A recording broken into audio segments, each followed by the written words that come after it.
4 years in jail for the Diddy.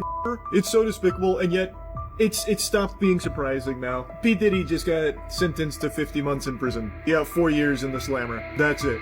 Basically, the Jeffrey Epstein of the music industry gets away with a slap on the wrist. 4 years in jail for the dealer, the oil behemoth. That's unhinged. This is just clear, irrefutable proof unfolding in front of your eyes that some people genuinely are above the law. Normally, nobody's looking to shank you. When you get into the higher institutions, when people are doing, a ton of time and there's no way you can benefit them, then you got a little more problem. He got caught with never got charged with and the judge knew that. That's why the judge said relevant conduct.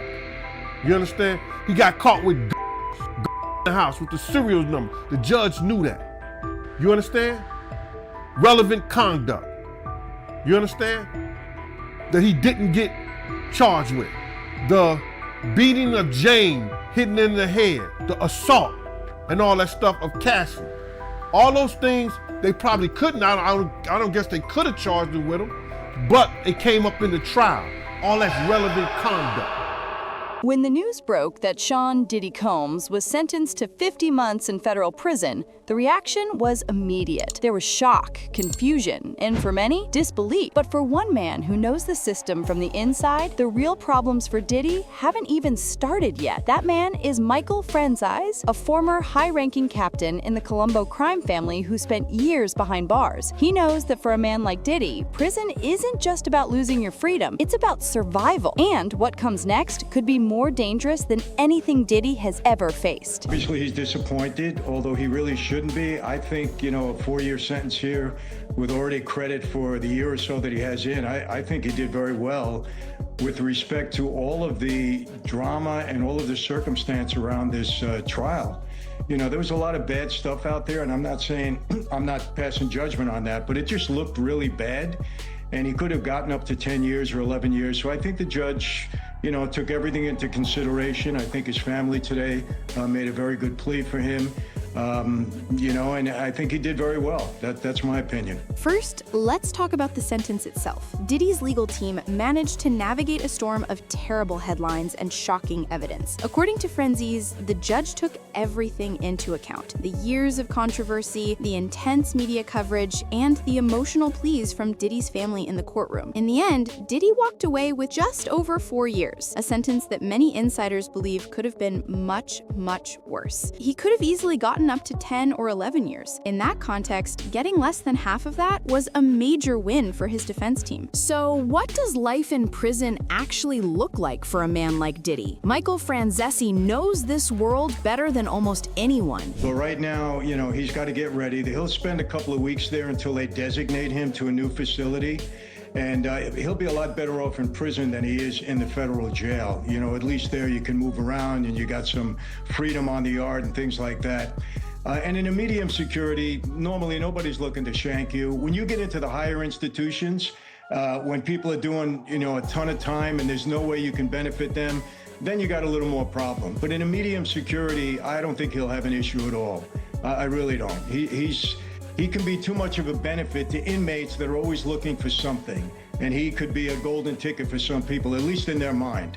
He explained that in a medium security prison, Diddy's money and influence will actually be a strange form of protection. Inmates are always looking for a way to get ahead, and a man like Diddy is a golden ticket. They will see him as a potential business partner, someone who could help them when they get out. Because he can benefit them, Franzese believes Diddy will have more friends than enemies, and is unlikely to be a target for violence. But he warns, that protection disappears if Diddy ends up in a high security prison. In those places, inmates are serving very long sentences, sometimes for life. They have nothing to lose, and Diddy's money means nothing to them. In that environment, he would be in real danger. So for Diddy, the difference between a medium and high security prison isn't just about comfort, it's about life and death. This brings us to the other side of the story. While legal experts talk about prison security levels, there are people who feel no sympathy for Diddy at all. One of the loudest voices is his own former bodyguard,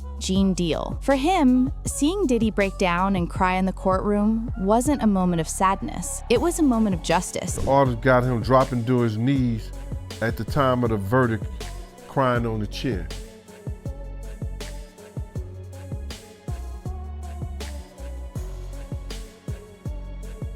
My heart goes out and it says, eat them beans. I can care less about his sadness. I can care less about him being in pain. I can care less about what he has to be faced with in court or in jail now. I don't have no remorseful feelings for him, bro. You understand? This is somebody that at one time I would have given my own life for.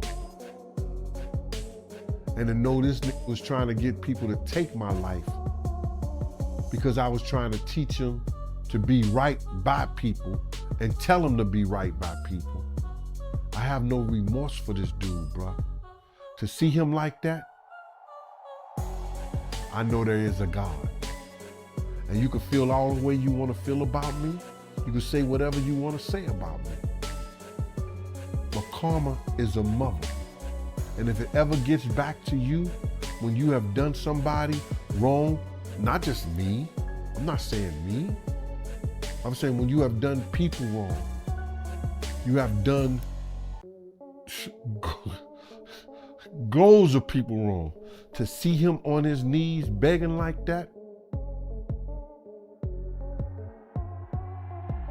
He said, I can care less about his sadness. I can care less about him being in pain. Gene Deal's anger is personal and deep. He says that at one time, he would have given his own life to protect Diddy, but he alleges that Diddy later tried to have people take his life simply because he was trying to give him good advice. For Deal, Diddy's tears in court were just another performance. He sees a man who has hurt countless people and feels that karma has finally arrived. He said, to see him on his knees begging like that, I know there is a God. So where is Diddy likely to go? His lawyers have officially asked the judge to recommend FCI Fort Dix, a massive low-security federal prison in New Jersey. Their argument is that Fort Dix would allow Diddy to be close to his family for visits and, more importantly, to get help for drug abuse. The prison offers a well-known treatment program called RDAP. It's an intensive 9 to 12-month course that helps inmates rebuild their lives. The biggest benefit? Completing the program can knock up to a full year off a prisoner's sentence. For a man serving around 3 more years, that is a huge deal. The constant rumors and accusations linking Diddy to the deaths of both Tupac and the notorious B.I.G. are not just internet gossip inside the prison walls. They are seen as facts. In a place like Fort Dix, he could easily find himself surrounded by inmates who see him as the man responsible for taking their hero's life. He could face threats from both Tupac fans and Biggie fans who believe he betrayed his own artist. He could become a target not for his money, but for revenge. To understand why Diddy's sentence wasn't even lower, we need to look at what happened in the courtroom. Legal experts believe his own defense team made some huge mistakes that angered the judge. At the sentencing, they played a slick 11-minute video that was basically a documentary about Diddy's life, showing his charity work and success. But it completely backfired. People in the court said it landed with a thud and felt like a tone-deaf campaign ad. The problem was obvious. While he was doing all those positive things in the video, he was also committing the crimes he was on trial for. The defense team's biggest mistake was how they talked about the victims. Out of 5 different lawyers